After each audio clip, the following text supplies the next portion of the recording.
Hello बच्चों, लेकर के आए नई वीडियो जिसमें कि हम पढ़ेंगे आज सेंट्रियोल जो कि है तारककाय। तो भैया चलिए तो करते हैं वीडियो शुरू। दो टॉपिक आज हम कवर करेंगे, केंद्रक भी करेंगे और तारककाय भी करेंगे। बहुत अच्छे से एक एक पॉइंट को समझेंगे। बहुत ज़्यादा इंपॉर्टेंट है आपका ये सारा टॉपिक और चैप्टर हमारा नेक्स्ट वीडियो में ख़त्म हो जाएगा। तो आशा करता हूँ आपको वीडियो अच्छी लग रही होंगी। तो भैया पूरी वीडियो देखना है ना, आपके लिए फ़ायदा होगा बहुत ज़्यादा। तो चलिए करते हैं शुरू। तो हेडिंग हमारा तारककाय व तारक केंद्र, मतलब कि भैया सेंट्रोसोम तथा सेंट्रियोल। देखो दो ये हेडिंग, आप इस हेडिंग से क्वेश्चन आता है।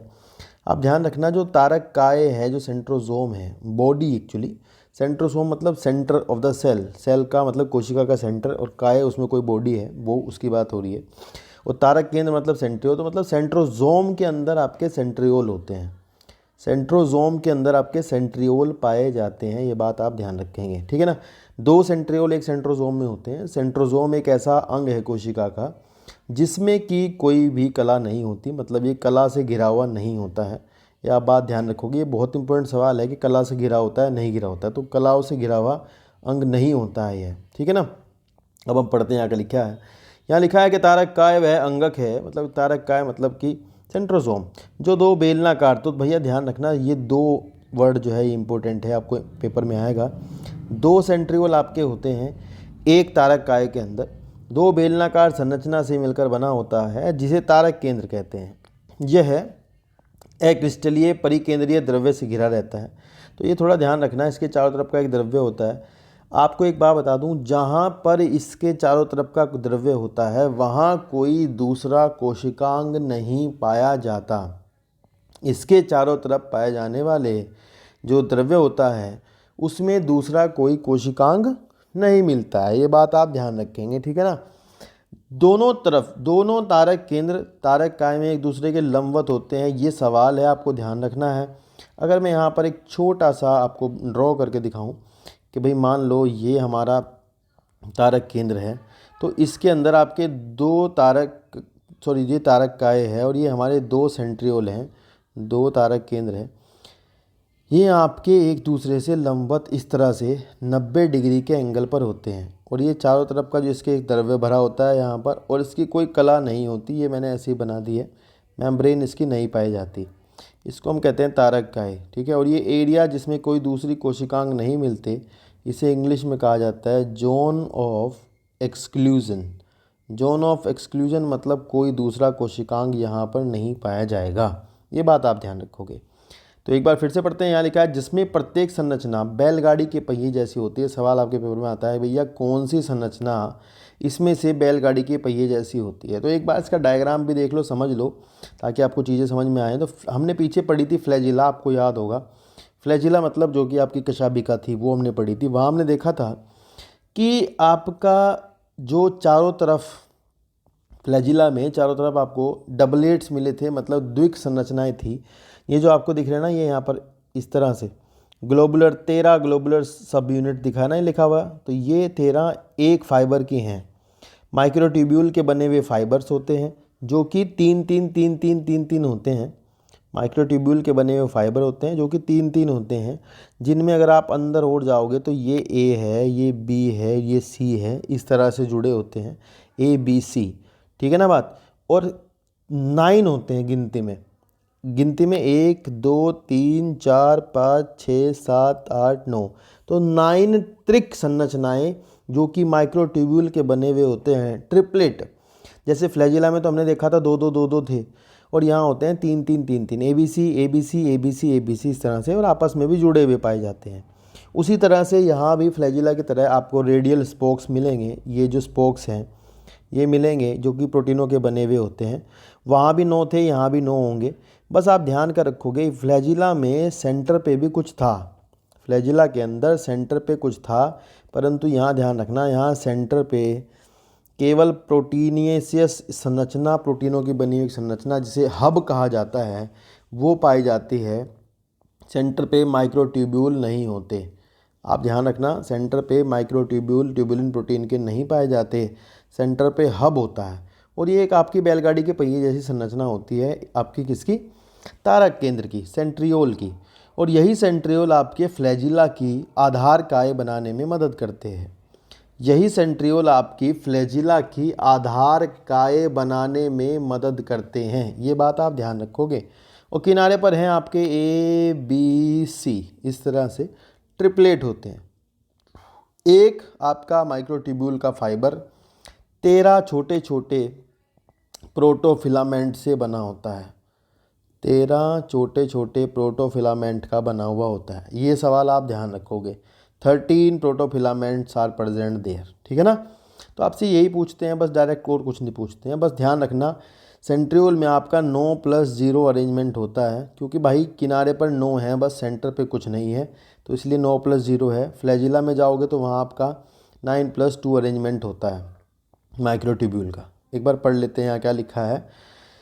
यहाँ लिखा है कि भैया तारक केंद्र संख्या में 9 समान दूरी पर स्थित परिधीय ट्यूबुलिन सूत्रों से बने होते हैं। संख्या में 9 आप ध्यान रखोगे। प्रत्येक परिधीय सूत्रक एक त्रिक होते हैं भैया ट्रिपलेट। अगर कहीं ये लिखा हुआ है कि भाई ये ट्रिपलेट होते हैं तो आप ये वर्ड इंग्लिश हिंदी में देख लेना, ट्रिपलेट लिखा होता है। 9 ट्रिपलेट आर प्रेजेंट, तो आपको पता होना चाहिए त्रिक यानी ट्रिपलेट के रूप में प्रेजेंट होते हैं। फिर लिखा है पास के त्रिक आपस में जुड़े होते हैं। तारक केंद्र का अग्र भीतरी भाग प्रोटीन का बना होता है जिसे धुरी कहते हैं। यह परिधीय त्रिक की नलिका से प्रोटीन से बने अरीय दंड से जुड़े होते हैं। तो ये भैया देखो, परिधीय त्रिक के नलिका से प्रोटीन से बने रेडियल स्पोक, अरीय दंड बेटा रेडियल स्पोक, जो साइकिल के जिस तरह स्पोक होते हैं ना, तो इस तरह यहाँ भी क्या होते हैं, रेडियल स्पोक होते हैं, उनसे जुड़े होते हैं। एंड तारक केंद्र के पक्षमाप व कशाभिका का आधार इकाई बनाता है। ये थोड़ा यार ध्यान रखना, बिल्कुल इम्पोर्टेंट है। ये लिखा ना ऊपर, ये भी याद रखना, तारक केंद्र का अग्र भीतरी भाग प्रोटीन का बना होता है जिसे धुरी कहते हैं। तो धुरी जैसे गाड़ी बैलगाड़ी में होते हैं धुरी सेंटर पे, तो टायर के बीच में जो होता है हब, उसे हब कहते हैं। तो यहाँ भी आप ध्यान रखना ये हब है। फिर लिखा है कि ये कशाभिका का आधार काय बनाता है। तो ये हमें पीछे से ही पता है पहले से ही कि जो सीलिया फ्लैजिला होते हैं उनकी जो बेसल बॉडी होती है उनका जो आधार काय होता है वो आपका सेंट्रियोल का ही बना होता है या सेंट्रियोल इसको बनाता है। और तर्कु तंतु जंतु कोशिका विभाजन के उपरांत तर्कु उपकरण बनाता है। तो वही कोशिका विभाजन के चैप्टर में जाकर के बहुत ज़्यादा अच्छे से आप ये समझने वाले हो कि भैया ये आपका कोशिका विभाजन के निर्माण के दौरान कोशिका तर्कु तंतुओं का निर्माण करता है। और जंतु कोशिका लिखा है तो ये थोड़ी ज़्यादा खास बात हो जाती है बेटा, क्योंकि प्लांट में पादप कोशिकाओं में केंद्रकाय नहीं मिलते, ये केवल जंतु कोशिकाओं में मिलते हैं। तो जंतु कोशिकाओं में कोशिका विभाजन के टाइम पर एक संरचना बनती है जिसको तर्कु कहा जाता है। तो आप ध्यान रखेंगे वो तर्कु का निर्माण जो होता है जंतु कोशिकाओं में आपके जो केंद्रकाय है उसके द्वारा होता है, सेंट्रियोल के द्वारा। तो वो हम वहाँ जाके बहुत अच्छे से समझने वाले हैं किस तरह से कोशिका विभाजन होगा। आपकी सुविधा के लिए अगला चैप्टर हम जो है वो कोशिका विभाजन का ही शुरू कर देंगे, ठीक है ना। यह बात आप ध्यान रखना। आप कमेंट में जाकर के लिख सकते हैं आपको कौन सा चैप्टर पढ़ना है, लेकिन हम लगातार डालते रहेंगे इसी तरह से, फिर भी आप बता सकते हैं आपको क्या पढ़ना है। यहाँ अगला हेडिंग हमारा आ जाता है जो कि काफ़ी इंपॉर्टेंट है, जिसे आप कहते हैं केंद्रक या फिर न्यूक्लियस, ठीक है ना। तो आज इसके बारे में थोड़ा जानबूझ के मतलब अच्छा सा पढ़ लेंगे, ज़्यादा सा पढ़ लेंगे जो कि हमारे फ़ायदे का होगा।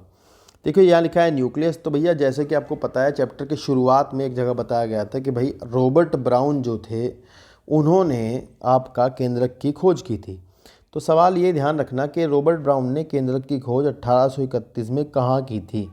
तो आपको मैं बताता हूँ कहाँ की थी, आप ध्यान रखोगे।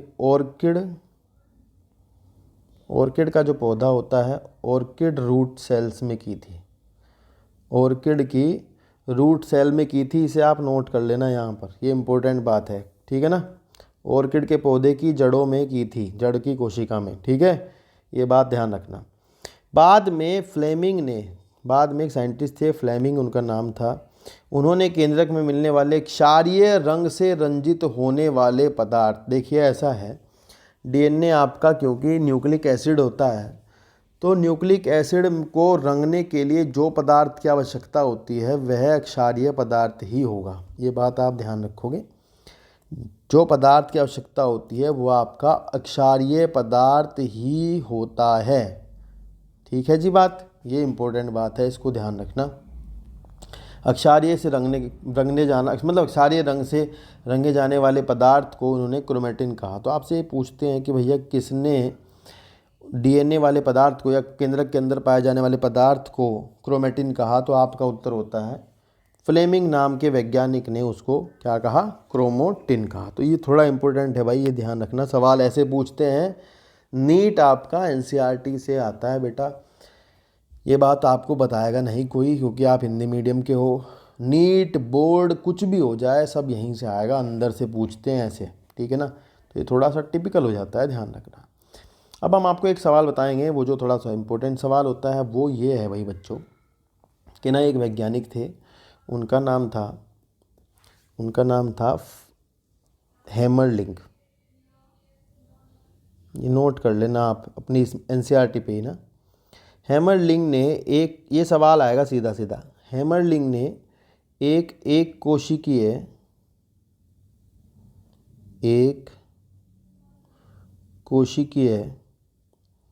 शैवाल पर काम किया था, और एक कोशिकीय शैवाल का नाम था एसिटेबुलेरिया। इस पर काम किया था।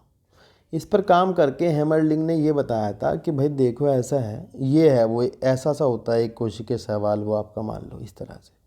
देखो ये एक कोशिकीय शैवाल की संरचना है उसकी, ये उसमें इस तरह से होता है। तो उन्होंने इसके ऊपर से काट दिया इसको यहाँ से, फिर बीच में से काट दिया इसको। तो उन्होंने कहा कि भाई जब ऊपर से काटते हैं वापस से बन जाता है, बीच में से काटते हैं फिर से बन जाता है, नीचे से काटते हैं वापस नहीं बनता। तो उन्होंने कहा कि ऐसा है भाई, नीचे वाले पार्ट में केंद्रक होता है। यहाँ पर उन्होंने कहा कि केंद्रक ही वह चीज़ है जो कि इसके आनुवांशिक गुणों को संग्रहित करता है। आपको सवाल पेपर में आएगा, किसने यह बताया कि केंद्रक कोशिका के कार्यों को नियंत्रित करता है। तो आप ध्यान रखना, हैमरलिंग ने बताया केंद्रक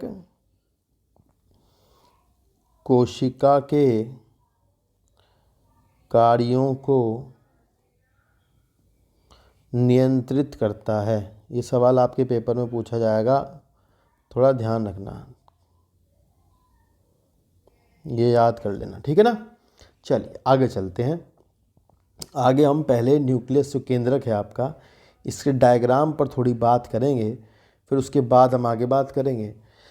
देखिए इस केंद्रक के चित्र में आप देखोगे ध्यान से कि सबसे बाहर की ओर आपको केंद्रक की कला मिलेगी, जिस पर लिखा हुआ है इनर न्यूक्लियर मेम्ब्रेन। इसका मतलब ये है कि जो केंद्रक होता है वह आपका दोहरी कलाओं से घिरा होता है, क्योंकि इनर है अंदर वाली और आउटर होती है बाहर वाली। तो इसका मतलब दो कलाएं होती हैं, इनर और आउटर। इसमें आप चीज़ देखोगे कुछ जगहों पर आपको इसमें दिखाई देगा कि यहाँ पर लिखा है न्यूक्लियर पोर। ये तो बाबू ऐसा होता है जहाँ केंद्रक की दीवार जो होती है, मेम्ब्रेन जो होती है, कला जो होती है, उसमें जिस जगह पर न्यूक्लियर पोर होता है, दोनों की दोनों कलाएं दोहरी कला होती हैं, दोनों कलाएं उसी स्थान पर आकर जुड़ती हैं। इस तरह से देख सकते हो, ये सवाल है, नीट में आता है ऐसा सवाल ना। दोनों कलाएं केंद्रक छिद्र वाले स्थान पर आकर के आपस में जुड़ती हैं। और बाबू जहाँ पर छिद्र बताया गया है बेटा, ये छिद्र नहीं होता, ये न्यूक्लियर पोर कॉम्प्लेक्स होता है बाबू, पूरा एक संरचना होती है ये, ऐसा नहीं है डायरेक्ट छेद होता है इसकी दीवारों में। कॉम्प्लेक्स में क्या होता है ये हम बताएंगे। देखो ऐसा सा होता है, जिस प्रकार से एक ढोलक होती है या डमरू आप मान लीजिए, इस तरह की एक संरचना होती है, तो जो कि आपकी कुछ इस तरह से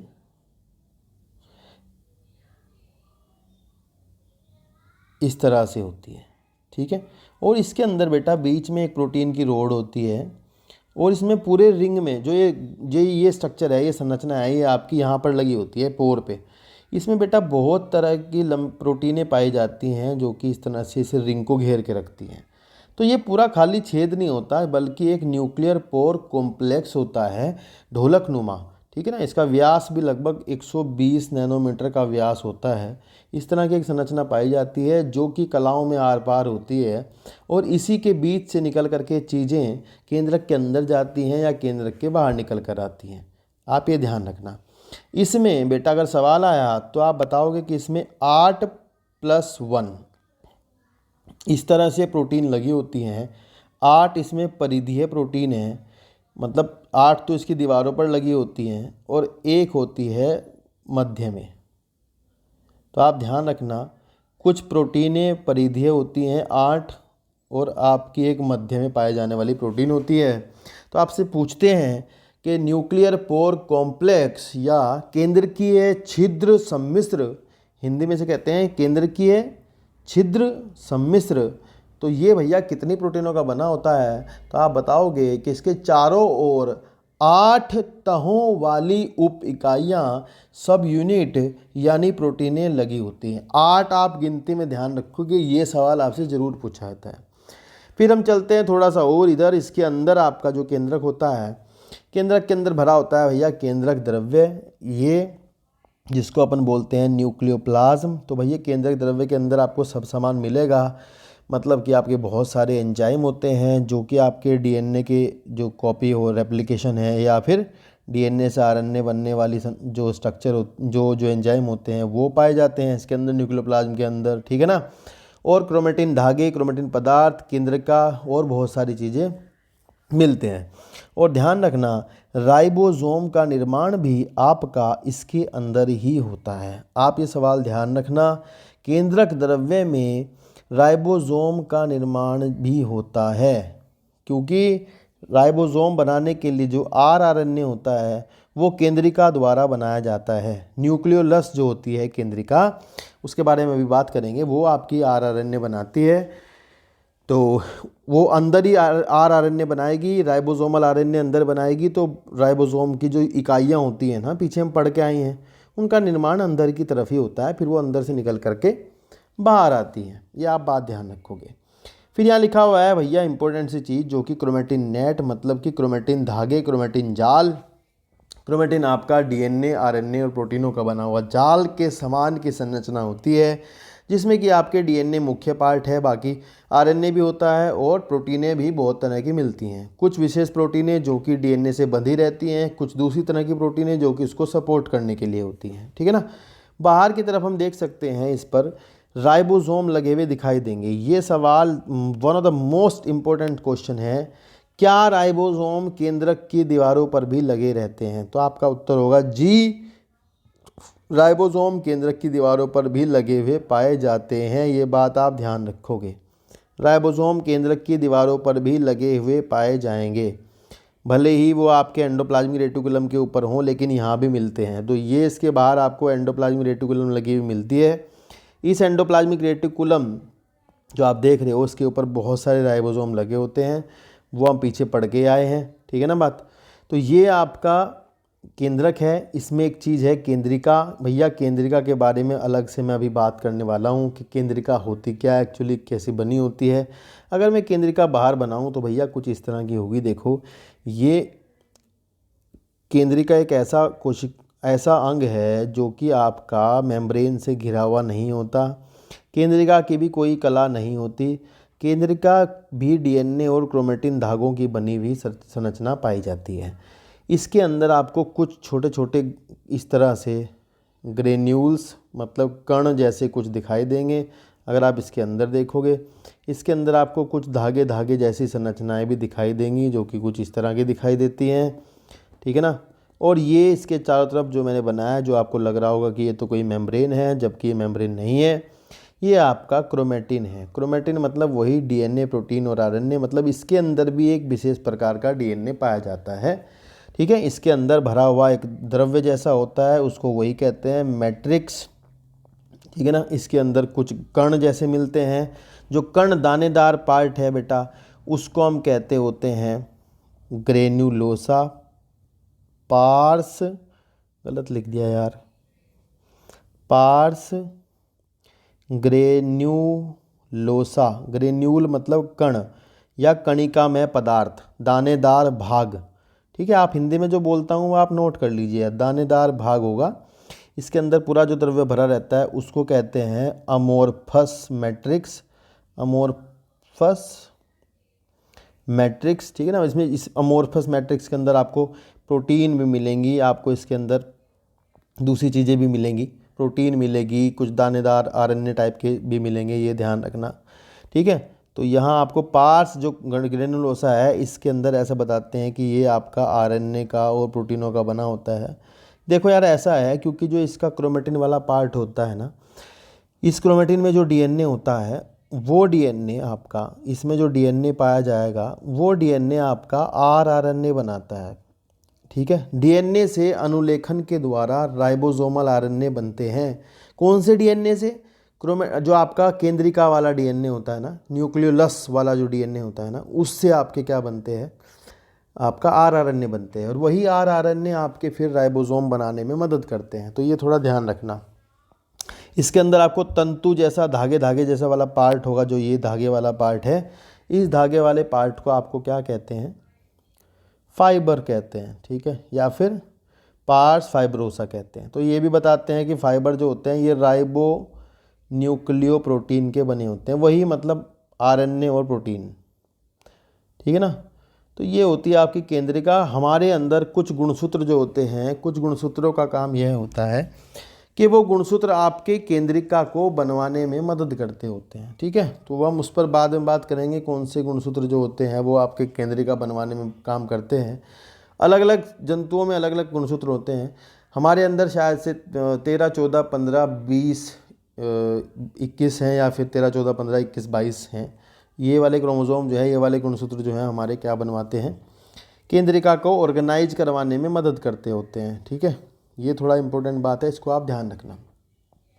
फिर आगे चलते हैं। अब हम जो आपकी किताब में लिखा हुआ है थोड़ा सा उसको पढ़ लेते हैं एक बार, क्या लिखा है यहाँ पर, फिर हम आगे चलेंगे। यहाँ लिखा है भैया कि अंतरकाल अवस्था केंद्रक। तो सबसे तगड़ी बात तो यही है, अंतरकाल अवस्था केंद्रक का मतलब है भाई इंटरफेज न्यूक्लियस। इंटरफेज न्यूक्लियस बेटा, सेल के अंदर जब डिवीजन चल रहा होता है कोशिका के अंदर, तो डिवीजन के दौरान, विभाजन के दौरान तो कोशिका के अंदर गुणसूत्र मिलते हैं, विभाजन के दौरान कोशिका के अंदर क्रोमेटिन धागे नहीं मिलते। तो जिस समय कोशिका विभाजित नहीं हो रही होती है उस समय गुणसूत्र नहीं मिलते, उस समय क्रोमेटिन धागे मिलते हैं।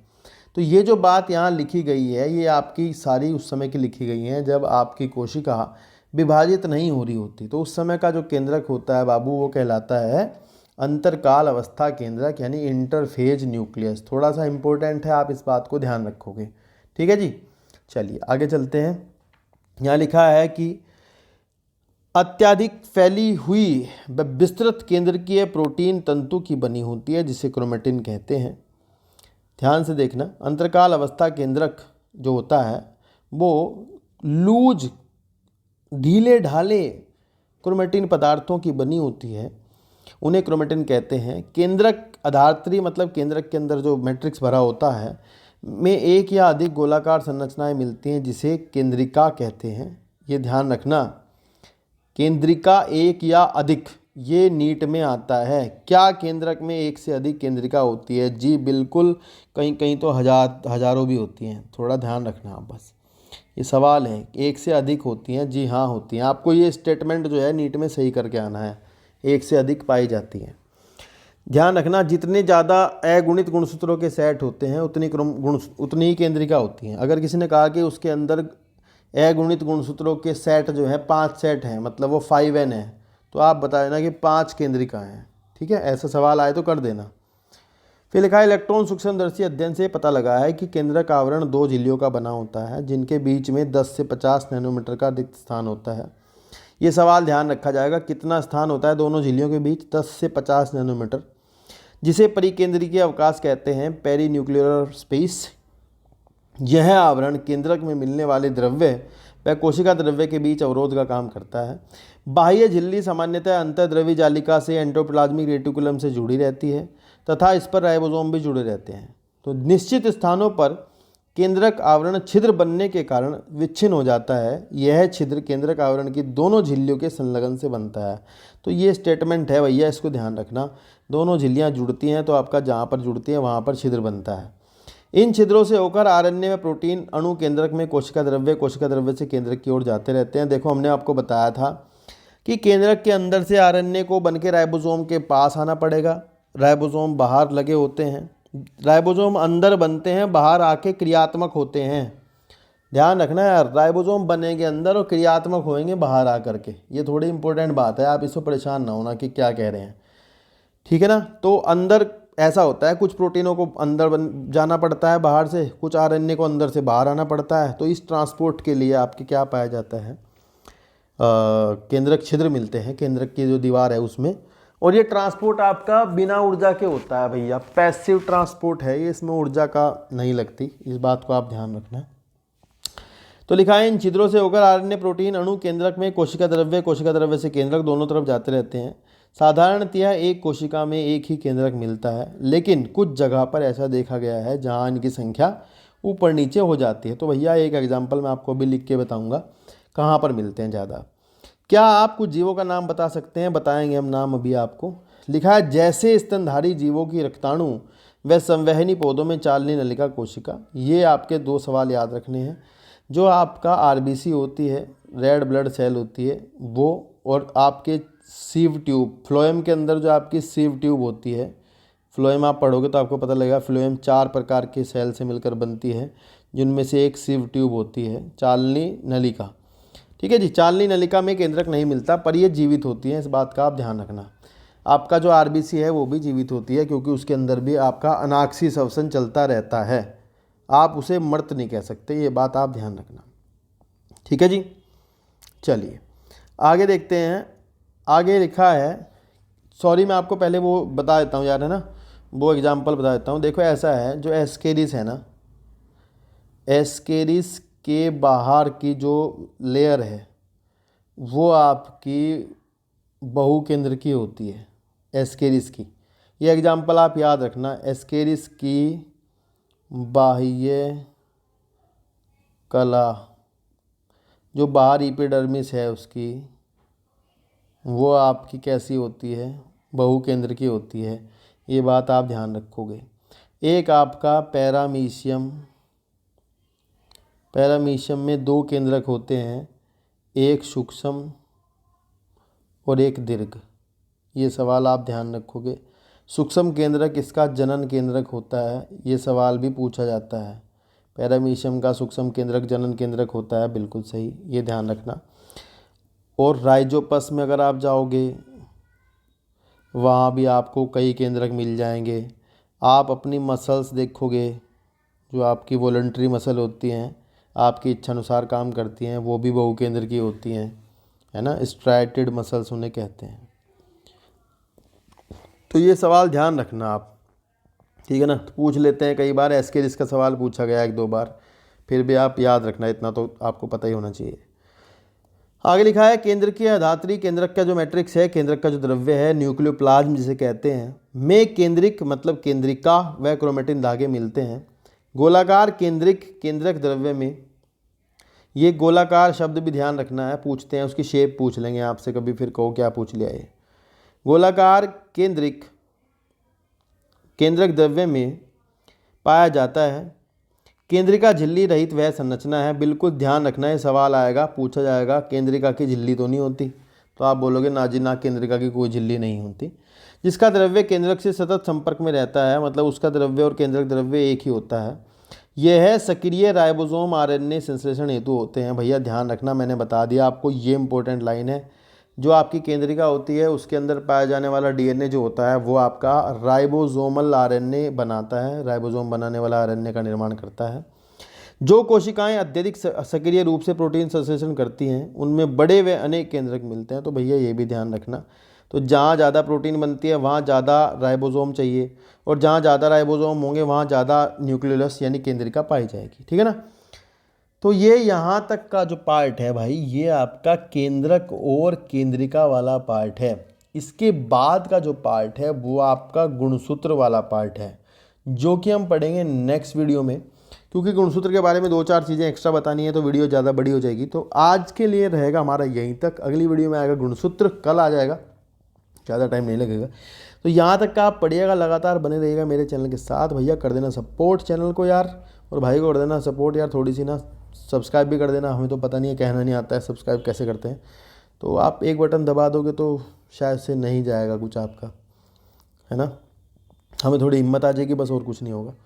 तो ज़्यादा रिक्वेस्ट समझ नहीं आती कैसे करते हैं, तो आप लोग बेहतर जानते हैं। तो मिलते हैं नेक्स्ट वीडियो में, आज के लिए इतना रहेगा। धन्यवाद, शुक्रिया बहुत बहुत देखने के लिए।